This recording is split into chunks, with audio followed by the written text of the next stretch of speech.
Jean-Marie Vanlerenberghe pour le groupe de l'Union centriste.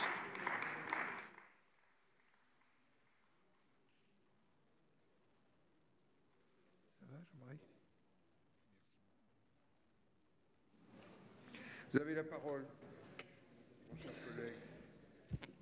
Merci, Monsieur le Président, Messieurs les ministres, Madame la Présidente de la Commission, Mesdames et Messieurs les rapporteurs, chers collègues, veut-on d'un doux mensonge ou d'une amère vérité? Celle-ci, malheureusement, est claire. Le système des retraites par répartition est menacé. Faut-il donc le réformer? La réponse de notre groupe, celle qu'a rappelée le président Marseille tout à l'heure, est claire et sans ambiguïté, c'est oui. D'un système conçu à l'origine avec 4 cotisants pour un retraité, ce ratio tombe aujourd'hui à 1,7 cotisants pour un retraité. C'est un déséquilibre évident, incontestable, et qui s'accroît avec l'espérance de vie. D'aucuns pensent que les hommes mentent, les chiffres un peu moins.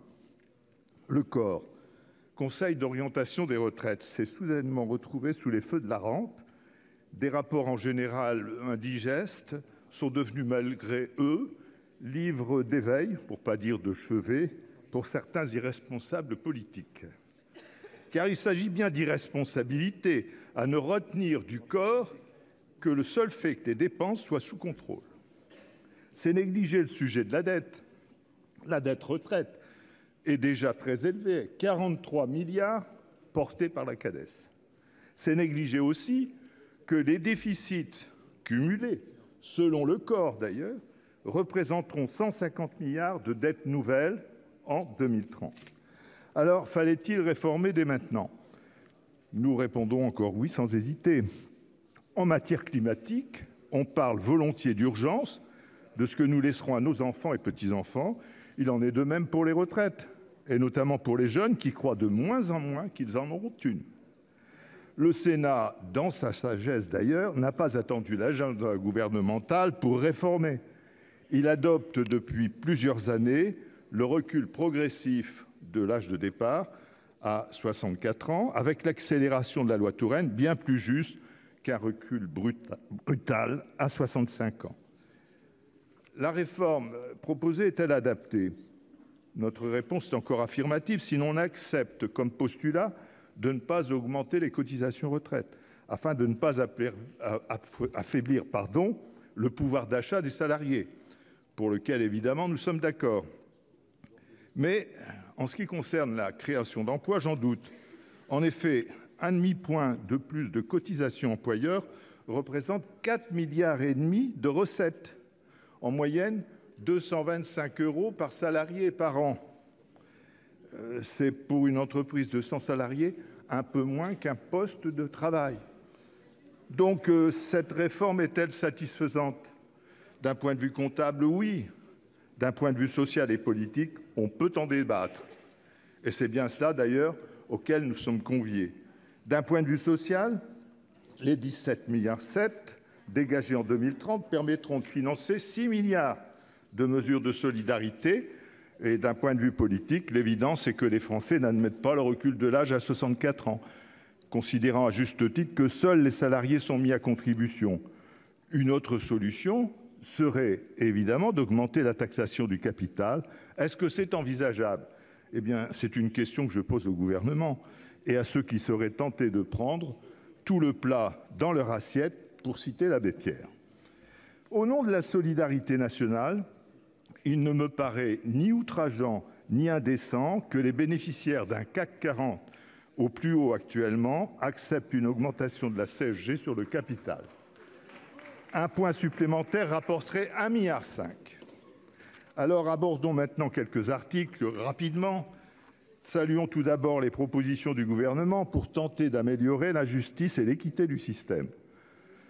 Nous avons quelques questions parce que pour certaines mesures, le diable, on le sait, se cache dans les détails. Pour les petites retraites, tout le monde a retenu qu'il n'y aurait pas de retraite à moins de 1 200 €, mais peu ont compris que cela concernait que les carrières complètes. Alors une suggestion, celle de l'UNCAS, qui me paraît intelligente et intelligible. Pourquoi ne pas mettre un plancher à 75% du SMIC, soit 1 000 € pour les carrières incomplètes. Pour les carrières longues,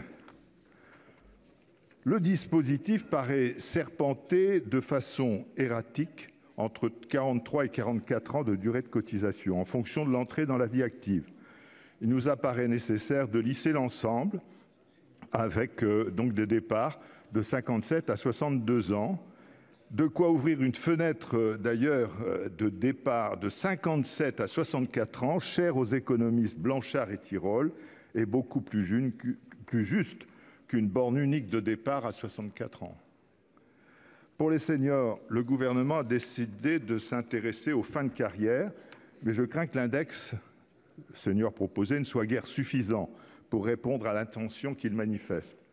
Il nous semble que cet index doit être accompagné d'une prime à l'embauche, sorte de un senior, une solution, et pourquoi pas d'ailleurs un CDI senior. Et nous ne devrions pas faire l'économie d'un bonus-malus sur la base de cet index pour favoriser le maintien des seniors dans l'emploi. Pour les droits familiaux, nous proposions donc, avant la hache de l'article 40, un départ anticipé à 62 ans pour 3 enfants et 63 ans pour 2. Mais nous constatons aussi de fortes disparités dans les droits familiaux.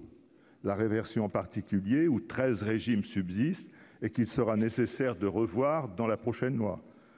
Enfin, la pénibilité du travail, que l'on s'y arrête un petit peu plus, nous y sommes attentifs, bien entendu. Nous sommes attentifs à la réflexion aussi sur le travail, la nécessité de lui donner plus de sens. Nous sommes aussi tous tout aussi vigilants face à ceux qui contesteraient la valeur du travail. Il n'appartient pourtant pas à cette loi de financement, évidemment, de la sécurité sociale de traiter de ce sujet beaucoup trop complexe, où tous les points de vue divergent, suivant évidemment le point duquel on se place, du point de vue duquel on se place. Alors venons-en à ce qui nous préoccupe vraiment, c'est-à-dire réparer l'usure professionnelle. La loi dans ce domaine est généreuse. Elle prend en compte les 3 autres critères dits ergonomiques qui donneront lieu à un suivi médical. C'est bien, mais il nous paraît nécessaire de compléter ce bilan avec un bilan de compétences pour envisager l'avenir sérieusement. Enfin, un mot pour conclure sur ce qui nous tient à cœur à nous centristes, le dialogue social. Nous regrettons qu'il ait tourné court, que certains partenaires sociaux et responsables politiques aient refusé d'emblée le diagnostic du corps avant d'y consentir, que d'autres aient cru que la désinformation et l'hystérie pouvaient remplacer le débat aussi. Ce vrai débat que chacun mérite et qui pourra, je l'espère, se nouer ici au Sénat. Aucune réponse n'est faite pour l'éternité. Plusieurs dates jalonnent 2 décennies de réforme des retraites. S'y ajoutera sans aucun doute 2023 et peut-être aussi 2027 avec la réforme présidentielle. Pour cela, nous pensons qu'il est bon qu'il y ait une clause de revoyure ou plutôt un bilan d'étape produit par la Cour des comptes afin d'assurer peut-être la sérénité du débat qui suivra, comme celui qui, je l'espère, pourra se dérouler ici demain dans cette Assemblée. Merci beaucoup. Merci. Merci, mon cher collègue. Je vais donner maintenant la parole au président.